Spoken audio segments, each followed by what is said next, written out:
കരുണയുടെ അവസാന മണിക്കൂർ. പരിശുദ്ധ കുർബാനയുടെ ശക്തി. വിശ്വസ്തരായ മക്കളെ, വിശ്വാസത്തിൽ ഉറച്ചു നിൽക്കുക, അപ്പോൾ നിങ്ങൾ ഉപേക്ഷിക്കപ്പെടുകയില്ല. പരിശുദ്ധ കുർബാന അർപ്പണത്തിൽ പങ്കെടുക്കുക. അഹങ്കാരവും സ്വാർത്ഥ താല്പര്യങ്ങളും കൊണ്ട് വലയുന്നവർക്ക് വേണ്ടി വരപ്രസാദ അവസ്ഥയിൽ അർപ്പിക്കപ്പെടുന്ന നിങ്ങളുടെ കുർബാനകൾ സമർപ്പിക്കുക. മാനസാന്തരത്തിലേക്കുള്ള പാതയിൽ തന്നെ തുടരാനായി എൻ്റെ പുത്രനോട് ചേർന്നുകൊണ്ട് ഞാൻ നിങ്ങളെ വിളിക്കുന്നു. ഞാൻ ഉദ്ദേശിക്കുന്നത് പ്രമാണങ്ങളും കൂദാശകളും അനുവർത്തിക്കപ്പെടുന്നതിന് വേണ്ടി പരിശുദ്ധ കുർബാനയിൽ അവിടുത്തെ സ്വീകരിക്കുന്നതാണ്. എൻ്റെ അമലോത്ഭവ ഹൃദയത്തിൻ്റെ മക്കളെ, നിങ്ങൾ വിശ്വാസത്തിൽ ഉറച്ചു നിൽക്കുക ആവശ്യമാണ്. ദൈവിക നിയമത്തെ സ്നേഹിച്ചും പരിശുദ്ധ കുർബാനയിൽ എൻ്റെ പുത്രനെ യോഗ്യമാം വിധം സ്വീകരിച്ചും ആത്മീയമായി കരുത്ത് സംഭരിക്കുക. പിശാചിൻ്റെ ആക്രമണങ്ങളെ മറികടക്കാനുള്ള കരുത്തും അവനെതിരെ പടപൊരുതാനുള്ള നിശ്ചയദാർഢ്യവും നേടിയെടുക്കുക. ദിവ്യകാരുണ്യത്തിൽ സന്നിഹിതനായിരിക്കുന്ന എൻ്റെ പുത്രനോട് ചെയ്യുന്ന നിന്ദ അപമാനങ്ങൾ മൂലം ഞാൻ വേദന സഹിക്കുന്നു എന്ന് നിങ്ങൾക്കറിയാം. പരിശുദ്ധ കുർബാനയിൽ സംഭവിക്കുന്ന സത്താഭേദം എന്ന അത്ഭുതത്തിൽ വിശ്വസിക്കാത്തവർ സ്നേഹത്തിൻ്റെ കൂദാശയുടെ വില കുറച്ചു കാണിക്കാൻ ആഗ്രഹിക്കുന്നു. സഭയ്ക്ക് സ്വന്തമായുള്ള ഏറ്റവും മഹത്തായ രഹസ്യവും പിശാചിനെതിരെയുള്ള പ്രതിരോധവും ആയ ദിവ്യകാരുണ്യം ദേവാലയത്തിൽ നിന്ന് അപ്രത്യക്ഷമാകുന്നതുവരെയും അത് തുടരുക ചെയ്യും. മക്കളെ, തക്കതായ ഒരുക്കമില്ലാതെ ദിവ്യകാരുണ്യം സ്വീകരിക്കരുത്. നിങ്ങളുടെ തന്നെ ശിക്ഷാവിധി ഭക്ഷിക്കുകയും പാനം ചെയ്യുകയും ചെയ്യാതിരിക്കുക. നിങ്ങൾ ദിവ്യകാരുണ്യത്തെ കാണുന്നു, എന്നാൽ കാണുന്നത് കൊണ്ട് മാത്രം സംതൃപ്തരാകാതെ നിങ്ങളുടെ അന്തരാത്മാവിലേക്ക് നോക്കുക. എന്തെന്നാൽ പരിശുദ്ധ കുർബാനയുടെ ആത്മീയ ഫലങ്ങൾ അനന്തമാണ്, നീണ്ടു നിൽക്കുന്നതുമാണ്. അതിനെ വില കുറച്ചു കാണുകയാണെങ്കിൽ നിങ്ങൾക്ക് അതിൻ്റെ ഫലങ്ങൾ നഷ്ടപ്പെടും. മക്കളെ, കുർബാന സ്വീകരിക്കാൻ വരുന്നതിന് മുൻപായി ക്ഷമിക്കേണ്ടവരോട് നിങ്ങൾ ക്ഷമിച്ചിരിക്കണം. എൻ്റെ പുത്രനെ തങ്ങളുടെ ഹൃദയങ്ങളിലും ജീവിതങ്ങളിലും സൂക്ഷിക്കുന്നവർ പരിശുദ്ധ കുർബാനയിൽ അവിടുത്തെ ആരാധിക്കുകയും സ്വീകരിക്കുകയും സ്വയം ബലപ്പെടുത്തുകയും ചെയ്യുന്നു. അവർ തങ്ങളുടെ അയൽക്കാരെ സ്നേഹിക്കുകയും തങ്ങളുടെ ജീവിതത്തിലെ ഓരോ നിമിഷവും യേശുവിന് സാക്ഷ്യം നൽകുകയും ചെയ്യുന്നു. അവയൊക്കെയും പിശാചിൻ്റെ നേരെ അയക്കപ്പെടുന്ന മിസൈലുകളാണ്. അൾത്താര ബലിയുടെയും സ്നേഹത്തിൻ്റെയും മേശയാണ്.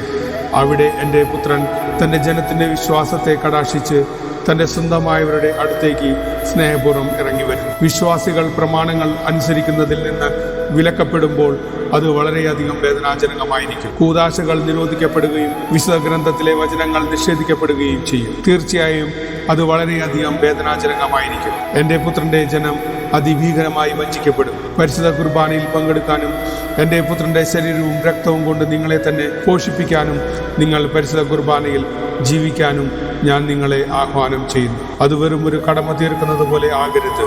പിന്നെയോ ആത്മാവിലും സത്യത്തിലും അത് അർപ്പിക്കുക.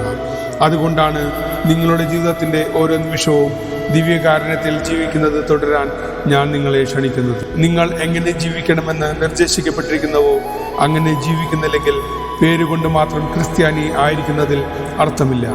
സത്യമായും മാനവരാശിക്ക് മുഴുവനും ദൈവിക സഹായവും എൻ്റെ മാതൃസഹായവും ആവശ്യമാണ്. നിങ്ങൾ അനുദിനം സ്നേഹത്തിൻ്റെ ഈ മേശയിൽ നിന്ന് ഭക്ഷിക്കുകയും നിങ്ങളെ തന്നെ പരിപോഷിപ്പിക്കുകയും വേണം. കൃപാവരാവസ്ഥയിൽ കുർബാന സ്വീകരിക്കുമ്പോഴൊക്കെ പ്രകാശമുള്ളവർ കൂടുതൽ പ്രകാശിതരാകും.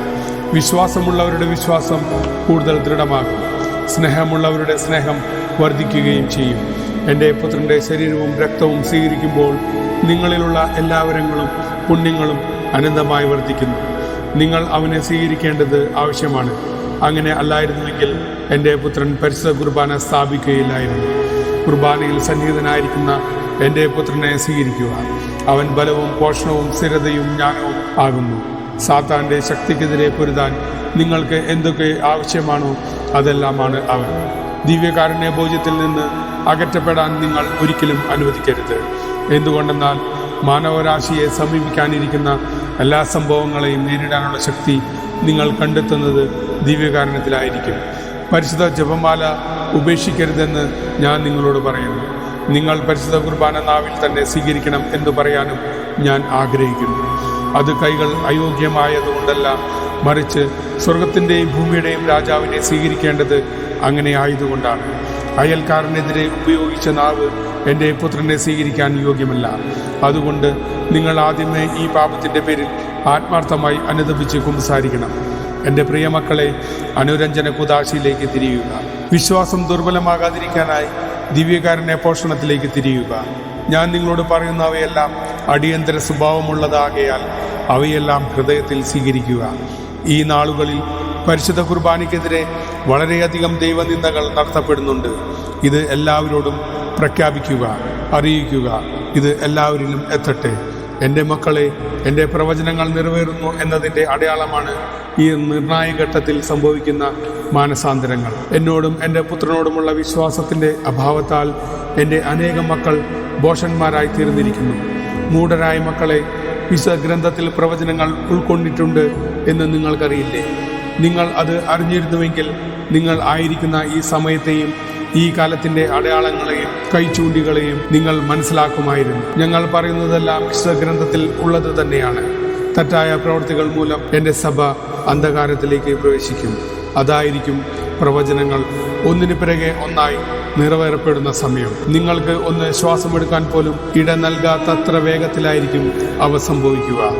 പ്രവചനങ്ങളുടെ പൂർത്തീകരണ കാലത്താണ് ഈ തലമുറകൾ ജീവിക്കുന്നതെന്ന് മുന്നറിയിപ്പ് കിട്ടിയിട്ടും മനുഷ്യൻ ദൈവിക സ്നേഹത്തിൽ നിന്നകന്ന് മാറുകയാണെങ്കിൽ അത് അവനെ ആത്മീയമായി ദുർബലനാക്കും. വലിയ പുരോഗതിക്ക് സാക്ഷ്യം വഹിച്ച തലമുറയാണ് നിങ്ങളുടേത്. എന്നാൽ മനുഷ്യൻ തൻ്റെ ആത്മീയ പുരോഗതി മാത്രം വൈകിപ്പിക്കുന്നു. ഖേദത്തോടെ ഞാൻ പറയട്ടെ, ഈ ആഹ്വാനങ്ങളും മുന്നറിയിപ്പുകളും സ്വീകരിക്കപ്പെട്ടില്ല. ലോകം മുഴുവനിലുമായി ഞാൻ നടത്തിയ അപേക്ഷകളും സ്വീകരിക്കപ്പെട്ടില്ല. നിങ്ങൾ തിരഞ്ഞെടുത്തത് അനുസരണക്കേടും എന്നോടുള്ള തിരസ്കാരവുമാണ്. തീർച്ചയായും മനുഷ്യൻ തൻ്റെ അനുസരണക്കേടിന് ശിക്ഷ അനുഭവിക്കണം. എന്നാൽ അവൻ തൻ്റെ അകൃത്യങ്ങൾ അംഗീകരിക്കാതെ അങ്ങേയറ്റം അനുസരണക്കേട് കാണിക്കുന്നു. ഒരു പ്രാർത്ഥനയും എൻ്റെ പുത്രൻ നിരസിക്കുന്നില്ല. എന്നിട്ടും മനുഷ്യൻ പഴയതുപോലെ തന്നെ തുടരാൻ തീരുമാനിച്ചു കഴിഞ്ഞിരിക്കുന്നു. പ്രവചനങ്ങളുടെ പൂർത്തീകരണത്തിനുള്ള നാളുകൾ അടുത്തെത്തി എന്ന് മനസ്സിലാക്കുന്നവൻ ഭാഗ്യവാൻ. സഭയുടെ ശുദ്ധീകരണത്തെക്കുറിച്ചുള്ള പ്രവചനം. ഉടൻ തന്നെ നടക്കാനിരിക്കുന്ന സഭയുടെയും വിശ്വാസത്തിൻ്റെയും ശുദ്ധീകരണത്തെക്കുറിച്ച് എൻ്റെ പുത്രൻ മുൻപ് തന്നെ പറഞ്ഞിട്ടുള്ളതുപോലെ ചില കാര്യങ്ങൾ നിങ്ങളോട് പറയാൻ ഞാൻ ആഗ്രഹിക്കുന്നു. എതിർ ക്രിസ്തു ഇതാ വരുന്നു. എന്നാൽ ഭയപ്പെടരുത്. കാരണം നിങ്ങളുടെ ഭയം അവനെ ശക്തിപ്പെടുത്തുകയാണ് ചെയ്യുന്നത്. വിശ്വാസത്തിൽ ഉറച്ചു നിൽക്കുക. നിഷേധ ചിന്തകൾ ഉണ്ടാകുമ്പോൾ, ഭയം തോന്നുമ്പോൾ, ആകുലതകൾ ഉയരുമ്പോൾ ഒക്കെ എൻ്റെ അടുക്കലേക്കും എൻ്റെ പുത്രൻ്റെ അടുക്കലേക്കും തിരിയുക. അനേകർ ഇതാ വഞ്ചിക്കപ്പെടാൻ പോകുന്നു. എൻ്റെ മക്കളെ, എൻ്റെ വാക്കുകൾ ഗൗരവമായിട്ടെടുക്കുക. നിങ്ങൾ സ്വയം ആയുധമണിയേണ്ട, ശക്തിപ്പെടുത്തേണ്ട കാലം ഇതാ തൊട്ടു മുൻപിൽ എത്തിയിരിക്കുന്നു. എൻ്റെ കുഞ്ഞെ, വെള്ളപ്പൊക്കം സംഭവിക്കാനിരിക്കുന്നു. അത് എല്ലായിടത്തും സംഭവിക്കും. വരാനിരിക്കുന്ന അപകടത്തെക്കുറിച്ച് നിങ്ങളുടെ സഹോദരർക്ക് മുന്നറിയിപ്പ് കൊടുക്കുക. പരിഹാരം ചെയ്യുകയും അന്തിമ യുദ്ധത്തിനായി ഒരുങ്ങുകയും ചെയ്യുക. നിങ്ങളുടെ പ്രവചനവരങ്ങൾ അനേകരുടെ രക്ഷയ്ക്ക് ഉപകരിക്കും. എല്ലാ കാര്യത്തിലും സത്യം മാത്രം പറയുക. കേൾക്കാൻ താല്പര്യമില്ലാത്തവരോടും സത്യം വിളിച്ചു പറയുക. അതിന് ധൈര്യം ആവശ്യമാണ്. ലോകം ഇനി ഒരിക്കലും പഴയതുപോലെ ആയിരിക്കുകയില്ല. നിങ്ങൾ ഭയപ്പെടുകയേ വേണ്ട. കാരണം സംഭവിക്കാനിരിക്കുന്ന മാറ്റങ്ങളുടെ കാലത്തിന് ശേഷം പിന്നെ സഹനം ഉണ്ടാകില്ല. അവശേഷിക്കുന്നത് ഒരു പുതിയ ലോകം ആയിരിക്കും. എൻ്റെ മക്കളെ, ഒരു വലിയ അപകടം നിങ്ങളെ കാത്തിരിക്കുന്നു. എളിമപ്പെട്ട് അനുദപിക്കുന്നില്ലെങ്കിൽ ലോകം നശിക്കുക തന്നെ ചെയ്യും. ലോകം സംക്ഷോഭങ്ങളിലേക്ക് മുങ്ങിത്താഴുന്നു. വിദ്വേഷത്തിലും കോപത്തിലും ഭൗതിക വസ്തുക്കളോടുള്ള ക്രമരഹിതമായ താല്പര്യത്തിലും അത് മുങ്ങിത്താഴുന്നു. എൻ്റെ മക്കളെ, തിരിച്ചു വരാൻ ഞാൻ നിങ്ങളോട് ആവശ്യപ്പെടുന്നു. ഇപ്പോഴും സമയം വൈകിട്ടില്ല. തിന്മ ഇപ്പോഴും ഒഴിവാക്കാൻ കഴിയും. കൊടുങ്കാറ്റുകൾ ആഞ്ഞടിക്കുന്നു. അവ തുടരുകയും ചെയ്യും. അതിൻ്റെ വ്യാപ്തിയോ തീവ്രതയോ നിങ്ങൾക്ക് ഭാവന ചെയ്യാൻ പോലും സാധിക്കില്ല. വായുപ്രവാഹത്താലുള്ള കൊടുങ്കാറ്റുകൾ, ജീവിതത്തിലെ കൊടുങ്കാറ്റുകൾ, ദുരിതത്തിന്റെ കൊടുങ്കാറ്റുകൾ, നിങ്ങൾക്ക് ഊഹിക്കാൻ പോലും കഴിയാത്ത വിധത്തിലുള്ളവയാണ് വരാനിരിക്കുന്നത്. ഈ പോരാട്ടത്തിൽ നിങ്ങളുടെ ആയുധം പ്രാർത്ഥനയാണ്. ദുഷ്ടശക്തികൾക്കെതിരെ പോരാടാൻ എല്ലാവരും സജ്ജരാകുന്നതിനായി പരസ്പരം സഹായിക്കുക. അന്യോന്യം സംസാരിക്കുക. നിങ്ങളുടെ ചിന്തകൾ നിർമ്മലമായും വാക്കുകൾ സത്യമായും സൂക്ഷിക്കുക. എന്തെന്നാൽ ഇപ്പോൾ മനുഷ്യവംശം അന്ധകാരത്തിന്റെ മണിക്കൂറിലാണ്. നിങ്ങൾ തിരിച്ചറിയാതെ പോകുന്ന മൃഗമാണ് യഥാർത്ഥ പ്രതിയോഗി. നീതിമാന്മാർക്കും സത്യവിശ്വാസികൾക്കും മാത്രമേ അവനെ ശരിക്കും തിരിച്ചറിയാൻ സാധിക്കുകയുള്ളൂ. നുണ, ദുഷ്ടത, പരദൂഷണം, വഴിവിട്ട പ്രവൃത്തികൾ, വഞ്ചന, ചതി, സൽപ്പേര് നഷ്ടപ്പെടുത്തൽ, ഇതൊക്കെയാണ് അവന്റെ രീതികൾ. അവൻ സ്വഭാവത്തിൽ തന്നെ വ്യാജനുമാണ്. അധർമ്മം തിരിച്ചറിയാൻ കഴിയുന്നത് വിശുദ്ധമായ ഹൃദയങ്ങൾക്ക് മാത്രമാണ്. അതേസമയം മറ്റനേകം പേർ വഞ്ചിക്കപ്പെടുകയും കബളിക്കപ്പെടുകയും ചെയ്യും. അതുകൊണ്ട് സത്യം അറിയാനും സത്യം ജീവിക്കാനും നിങ്ങളുടെ സഹോദരരെ പരിശീലിപ്പിക്കുക. എൻ്റെ മക്കളെ, നിരാശപ്പെടരുത്, ഒരിക്കലും നിരാശപ്പെടരുത്. സഹായത്തിനായി അപേക്ഷിക്കുക, ചോദിക്കുക, നിങ്ങൾക്ക് സമൃദ്ധമായി നൽകപ്പെടും. നിങ്ങൾ ഓരോരുത്തർക്കും ആവശ്യത്തിലധികം പീഡനങ്ങളുണ്ട്. ഞാൻ നിങ്ങളെ ഒരുക്കാൻ ആഗ്രഹിക്കുന്നു. അത് നിങ്ങളെ പരിഭ്രാന്തരാക്കും എന്നെനിക്കറിയാം. എങ്കിലും നിങ്ങൾക്ക് മുന്നറിയിപ്പ് നൽകുക എന്നതും എൻ്റെ ജോലിയാണല്ലോ. ഞാൻ പ്രവാചകന്മാരുടെ രാജ്ഞിയാണ്. ഞാൻ സമാധാനത്തിൻ്റെ രാജ്ഞിയാണ്. ഞാൻ നിങ്ങളുടെ ക്രിസ്ത്യാനികളുടെ എല്ലാം അമ്മയുമാണ്. എൻ്റെ മക്കൾ അറിവുള്ളവരായിരിക്കണം എന്നതിനാൽ ഞാൻ അവർക്ക് മുന്നറിയിപ്പ് കൊടുക്കാൻ ആഗ്രഹിക്കുന്നു. എൻ്റെ മക്കൾ ഒരിക്കലും അന്ധകാരത്തിലേക്ക് ഓടിച്ചെല്ലരുത്. പിശാച് മുൻപിൽ വന്നു നിൽക്കുമ്പോൾ എൻ്റെ മക്കൾ അവനെ തിരിച്ചറിയണം എന്ന് ഞാൻ ആഗ്രഹിക്കുന്നു. എൻ്റെ മക്കളെ, നിങ്ങൾക്ക് അന്ധകാരത്തെക്കുറിച്ച് മുന്നറിയിപ്പ് തരേണ്ടിയിരിക്കുന്നു. എൻ്റെ മക്കൾ സ്നേഹത്തിൻ്റെ മക്കളാണ്. കഠിനമായ കാലാവസ്ഥയെക്കുറിച്ചും രൂക്ഷമായ ക്ഷാമത്തെക്കുറിച്ചും മരണത്തെക്കുറിച്ചും പട്ടിണിയെക്കുറിച്ചും ദാഹം മൂലമുള്ള മരണത്തെക്കുറിച്ചും എൻ്റെ മക്കൾക്ക് മുന്നറിയിപ്പ് നൽകേണ്ടത് ആവശ്യമായിരിക്കുന്നു. എന്നാൽ എൻ്റെ മുന്നറിയിപ്പുകൾ സ്വീകരിക്കപ്പെടുന്നില്ല. ചുരുക്കം ചിലർ മാത്രം എൻ്റെ വാക്കുകൾ വിശ്വസിക്കുന്നു. എന്നാൽ ഞാൻ നിങ്ങളോട് പറയട്ടെ, ഞാൻ സത്യമാണ് പറയുന്നത്. ഞാൻ നിങ്ങൾക്ക് യുദ്ധത്തെക്കുറിച്ച് മുന്നറിയിപ്പ് നൽകുന്നു. ഇതാ, യുദ്ധം വ്യാപിക്കുന്നതിൻ്റെ തൊട്ടരികിലാണ് നിങ്ങൾ. ജാഗ്രതയായിരിക്കുക. എൻ്റെ മക്കളെ, മുന്നറിയിപ്പുകൾ സ്വീകരിക്കുകയും പരസ്പരം പ്രോത്സാഹിപ്പിക്കുകയും ചെയ്യുക. വെറുപ്പ് കൊണ്ട് ലോകത്തെവിടെയുമുള്ള നിങ്ങളുടെ സഹോദരരെ വിധിക്കരുത്. അവരെ അന്യരായി കാണുകയും അരുത്. എന്തെന്നാൽ നിങ്ങളെല്ലാവരും ഒന്നാണ്, ഒരേ മാനവവംശം, ഒരേ കുടുംബം. ഞാൻ നിങ്ങളോട് പറഞ്ഞിട്ടുള്ളതുപോലെ മനുഷ്യർ അനുതപിക്കുകയും തങ്ങളുടെ ജീവിതം ക്രമപ്പെടുത്തുകയും ചെയ്യുന്നില്ലെങ്കിൽ പിതാവ് മനുഷ്യവംശം മുഴുവൻ്റെ മേലും അതിഭീകരമായ ഒരു ശിക്ഷ അയക്കും. ആകാശത്ത് നിന്ന് അഗ്നി ഇറങ്ങുകയും അത് ദുഷ്ടരും ശിഷ്ടരുമടക്കം മനുഷ്യവർഗത്തിൻ്റെ നല്ലൊരു ഭാഗത്തെ തുടച്ചു നീക്കുകയും ചെയ്യും. ദൈവത്തിന് പ്രതിഷ്ഠയ്ക്കെതിരായ ആത്മാക്കൾക്കെതിരെ പൈശാചികാരൂപികൾ പ്രവർത്തിക്കും. അനേകം ആത്മാക്കൾ നഷ്ടപ്പെട്ടു പോകും എന്ന ചിന്തയാണ് എൻ്റെ ദുഃഖത്തിന് കാരണം. ഇനിയും പാപങ്ങളുടെ എണ്ണം വർദ്ധിക്കുകയാണെങ്കിൽ പിന്നെ അതിന് മോചനം ഉണ്ടാവുകയില്ല. ജപമാല പ്രാർത്ഥന കൂടുതലായി ചൊല്ലുക. ആസന്നമായിരിക്കുന്ന ദുരന്തങ്ങളിൽ നിന്ന് നിങ്ങളെ ഇപ്പോഴും രക്ഷിക്കാൻ കഴിവുള്ള വ്യക്തി ഞാൻ മാത്രമാണ്. ഇന്ന് ആരും സഭയിലെ തിരുനാളുകൾക്കോ കടപ്പെട്ട ദിവസങ്ങൾക്കോ ഒരു വിലയും കൊടുക്കുന്നില്ല. എല്ലാവരും ലോകത്തിലെ വിവിധങ്ങളായ ഉത്സവങ്ങളെക്കുറിച്ച് കേൾക്കുന്നതിൽ മാത്രം സന്തോഷിക്കുന്നു. കർത്താവിലേക്ക് ഉടൻ മടങ്ങുക. മറുതലിക്കുന്ന മക്കളെ, കരുണയുടെ കാലം അവസാനിച്ചു കൊണ്ടിരിക്കുന്നു. എന്നിട്ടും നിങ്ങൾ നിങ്ങളുടെ അനുസരണക്കേടിലും പാപത്തിലും തുടരുന്നു. അതും നിങ്ങളെ നിത്യനാശത്തിലേക്കാണ് നയിക്കുന്നത്. എത്രയും വേഗം അനുതപിച്ച് ദൈവത്തിലേക്ക് തിരിഞ്ഞില്ലെങ്കിൽ നിങ്ങൾ നഷ്ടപ്പെട്ടു പോകുമെന്ന് ഞാൻ ഉറപ്പായും പറയുന്നു. നിങ്ങൾ എന്തിനു വേണ്ടിയാണ് ഇനിയും കാത്തിരിക്കുന്നത്? വ്യഭിചാരികളും പരസംഗത്തിൽ മുഴുകുന്നവരും വിഷയാസക്തി നിറഞ്ഞ സ്വവർഗഭോഗികളും മദ്യത്തിനും മയക്കുമരുന്നിനും അടിമകളായവരും മോഷ്ടാക്കളും മന്ത്രവാദികളും നുണയന്മാരും ആഭിചാരക്കാരും പരദൂഷകരും ഭാവി പ്രവചിക്കുന്നവരും മറ്റനേകം പാപങ്ങൾ ചെയ്യുന്നവരും ആയവരെ, നിങ്ങൾ ദൈവത്തെയോ നിയമത്തെയോ ഭയപ്പെടാതെ ലോകമെങ്ങും ചുറ്റി നടക്കുന്നു.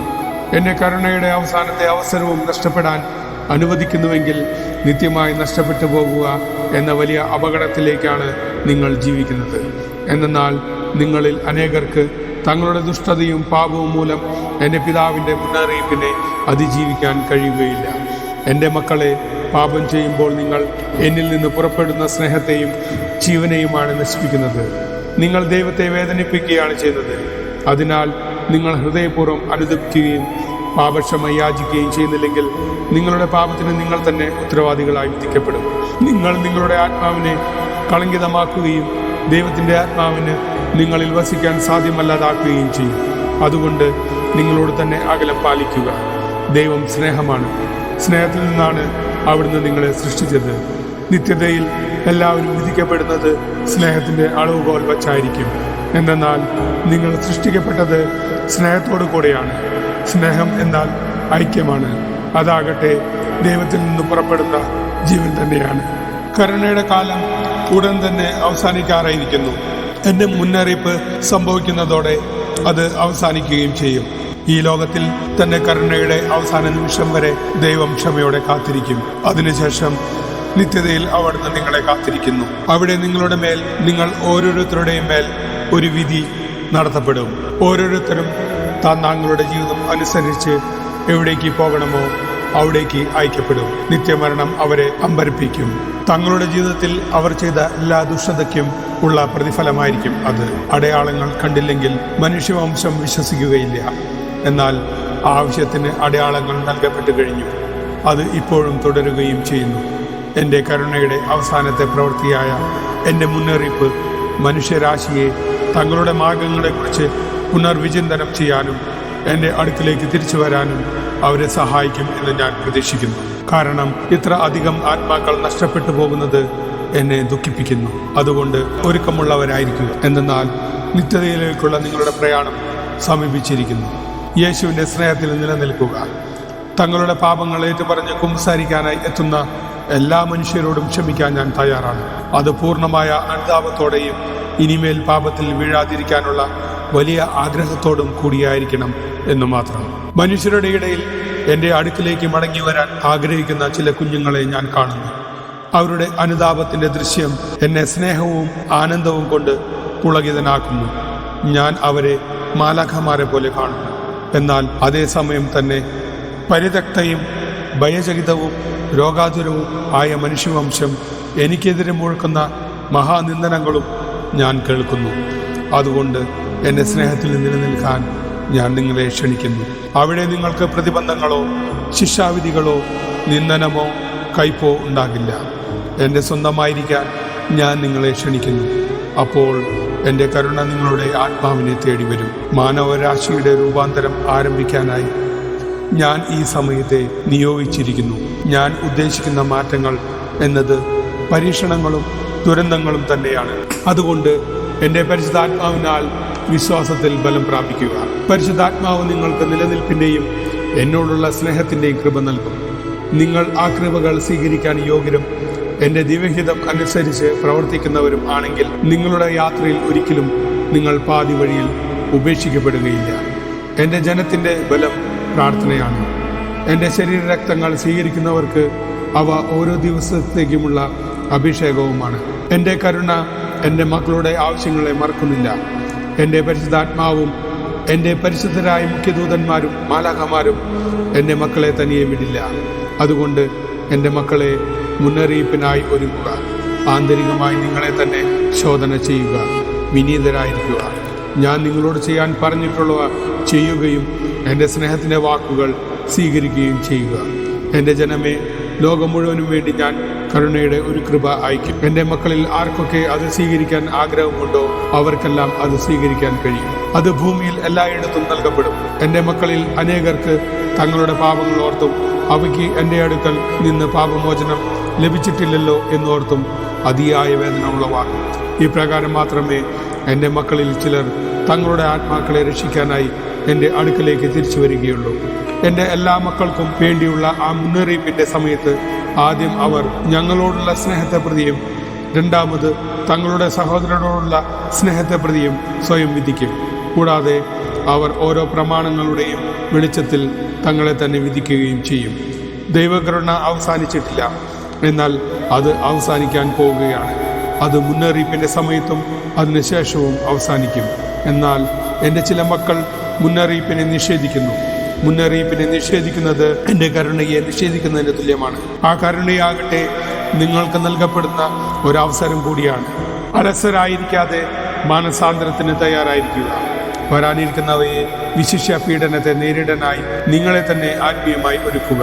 എൻ്റെ പ്രിയജനമേ, മുന്നറിയിപ്പ് ഉണ്ടാകില്ല എന്ന ചിന്തയിൽ ഇനിയും തുടരരുത്. ഞാൻ നിങ്ങളോട് പറയുന്നു, നിങ്ങൾ പാപത്തോട് ചേർന്ന് നിൽക്കുമ്പോൾ തന്നെ മുന്നറിയിപ്പും നിങ്ങളുടെ തൊട്ടടുത്താണ്. ഒരു സ്നേഹയാചകനെ പോലെ ഞാൻ അവിശ്രാന്തം ആത്മാക്കളെ തേടുന്നു. എന്നാൽ എൻ്റെ മക്കളിൽ ഒരുവൻ പോലും നഷ്ടപ്പെട്ടു പോകാൻ ഞാൻ ആഗ്രഹിക്കുന്നില്ല. മനുഷ്യവർഗം സ്നേഹദാഹത്താൽ വലയുന്നു. പ്രത്യാശയ്ക്കായുള്ള ദാഹവും പരസ്നേഹത്തിനുള്ള ദാഹവും അവർ അനുഭവിക്കുന്നു. എന്നാൽ ഈ സമയത്ത് മനുഷ്യർ തങ്ങളുടെ സ്വതന്ത്ര മനസ്സിനെ ദുരുപയോഗം ചെയ്തുകൊണ്ട് അകൃത്യങ്ങളിൽ മുഴുകി ജീവിക്കുന്നതാണ് എന്നെ വേദനിപ്പിക്കുന്നത്. നോക്കൂ, നിങ്ങൾ എന്നിൽ നിന്ന് അത്ഭുതങ്ങൾ ആവശ്യപ്പെടും. ഞാൻ അവ ഞങ്ങളുടെ ഹിതമനുസരിച്ച് അനുവദിക്കുകയും ചെയ്യുന്നു. അത് നിങ്ങൾ ഒരു വിധത്തിലല്ലെങ്കിൽ മറ്റൊരു വിധത്തിൽ ശുദ്ധീകരിക്കപ്പെടുന്നതിന് വേണ്ടിയും അങ്ങനെ നിങ്ങളുടെ ആത്മാക്കളെ രക്ഷിക്കുന്നതിനും വേണ്ടിയാണ് ഞാൻ സഹായം വാഗ്ദാനം ചെയ്യുന്നു. എന്നാൽ സഹായത്തിന്റെ അർത്ഥം എൻ്റെ മക്കൾക്ക് അവർ ആഗ്രഹിക്കുന്നതെല്ലാം നൽകുക എന്നതല്ല. പിന്നെയോ അവരുടെ ആത്മരക്ഷയ്ക്ക് ഉതകുന്നവ മാത്രം നൽകുകയാണ്. തങ്ങൾ പിശാചിന്റെയും അവന്റെ സൈന്യത്തിന്റെയും മുമ്പിലാണ് നിൽക്കുന്നതെന്ന് അനേകർ വിശ്വസിക്കുന്നില്ല. അനേകർ എന്നിൽ വിശ്വസിക്കുന്നില്ല. അതിന് കാരണം അവരുടെ തന്നെ ചില ബലഹീനതകളാണ്. എന്റെ സൃഷ്ടികൾ തങ്ങളിൽ തന്നെ ശ്രദ്ധ കേന്ദ്രീകരിച്ചിരിക്കുന്ന വ്യക്തികളായി മാറിയിരിക്കുന്നത് ഞാൻ കാണുന്നു. അവർ തങ്ങളുടെ സഹോദരർക്ക് വേണ്ടി ഒരു ബുദ്ധിമുട്ടും ഏറ്റെടുക്കുന്നില്ല. അവർ പരസ്നേഹമോ കരുണയോ കാണിക്കുന്നുമില്ല. അവർ സ്നേഹരാഹിത്യത്തിലേക്ക് മുങ്ങി താഴുന്ന ജീവികളായി മാറിക്കൊണ്ടിരിക്കുന്നു. എൻ്റെ ചില മക്കൾ അത്ഭുതങ്ങൾ തേടുന്നു. അത് ലഭിക്കാതെ വരുമ്പോൾ അവർക്ക് അനിഷ്ടം ജനിക്കുകയും അവർ തങ്ങളുടെ ജീവിതത്തിൽ നിന്ന് എന്നെ പുറത്താക്കുകയും ചെയ്യുന്നു. മനുഷ്യൻ്റെ ആഗ്രഹങ്ങൾക്കും അപ്പുറത്തേക്ക് പോകുന്നതാണ് എൻ്റെ സ്നേഹമെന്ന് എൻ്റെ ചില മക്കൾ മനസ്സിലാക്കുന്നില്ല. എന്തെന്നാൽ ഓരോരുത്തരുടെയും ജീവിതത്തിൽ ഞാൻ അനുവദിക്കുന്നതെല്ലാം അവരുടെ ആത്മാക്കളുടെ നന്മയ്ക്കായിട്ടാണ്. അവയെ സ്വാഗതം ചെയ്യുന്നവരെ അവ സഹായിക്കുന്നു. എന്നെ സ്നേഹിക്കുന്നവരിൽ നിന്ന് അതിൻ്റെ ഫലം നിലനിൽക്കുകയും ചെയ്യുന്നു. എന്നാൽ മന്ദോഷ്ണരായ ഹൃദയങ്ങൾക്ക് എൻ്റെ സ്നേഹം അപരിചിതമാകയാൽ ചിലർ അത് കാണാൻ വിസമ്മതിക്കുന്നു.